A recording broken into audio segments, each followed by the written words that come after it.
My dear brothers and sisters, today we celebrate the feast of Saint John de Brito. Destiny is shaped by moments of decision. It was the year 1673 in Portugal. A young man of 26 was on the verge of taking a strong and serious decision. He was just a little over a decade as member in the congregation of the Society of Jesus. His superiors deemed it right to send this vibrant and dynamic person to the missions in India. It was a dangerous mission.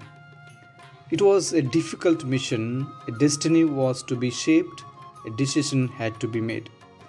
The mother of this young and fervent person feared the life of her beloved son.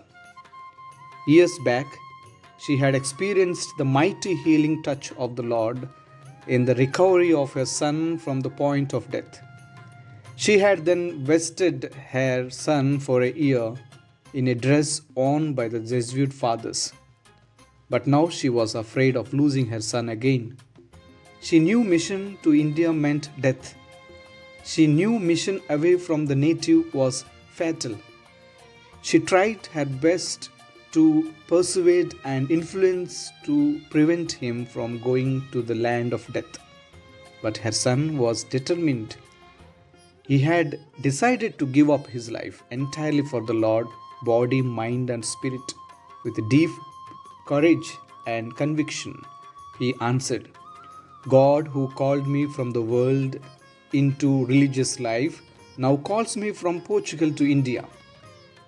He had set his eyes on the kingdom of heaven and not limited by earthly life. He had set his heart on the designs of God's will and not restricted by human desires. He had made a decision to shape destiny according to God's will.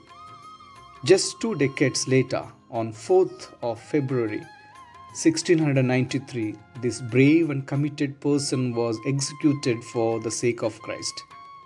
The name of the person is Saint John de Brito, whose feast we celebrate today.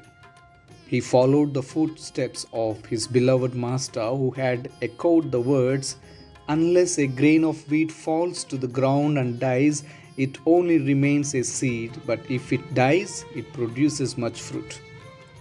To be a witness for the kingdom of God is the call and duty of every Christian. It is a decision to be made, it is a decision to be nurtured, it is a decision to be lived. Christ made this decision of being entirely and wholly dedicated to his mission. Just Jesus had many occasions and chances to escape from this dedication. He could have chosen to enjoy popularity and fame arising out of his mighty deeds. But he made a decision to not compromise on the truths and convictions. He could have chosen to dilute some of his teachings and make life more cozier. But he made a decision to remain firm and grounded on the fundamentals of eternity. He could have chosen to forego some of his values and have some adjustments. But he made a decision to be faithful and loyal to the mission and duties entrusted to him. Our life as a witness for Christ and his kingdom is sometimes greatly influenced and prejudiced. We sometimes don't mind being a little relaxing on some church teachings. We sometimes don't mind making some adjustment to remain popular and not have a bad name. We sometimes don't mind diluting some values in order to appear as secular and sociable. The church is often under tremendous pressure to change some of her moral teachings. The church is often under blatant attacks to alter some of her time and tested values.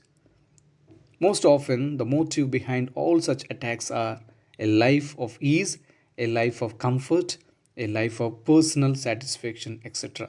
Christ today, however, needs witnesses who are willing to undergo pains and persecutions.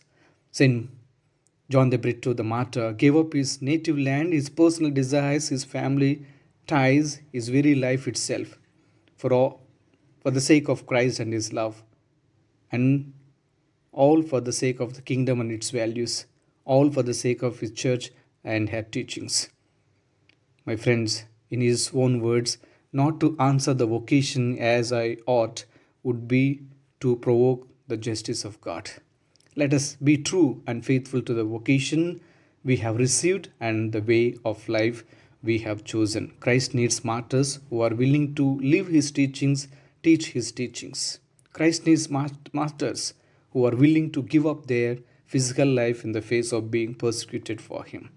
Let's pray through St. John the Brito today. May God bless us and have a blessed day. In the name of the Father, and of the Son, and of the Holy Spirit. Amen.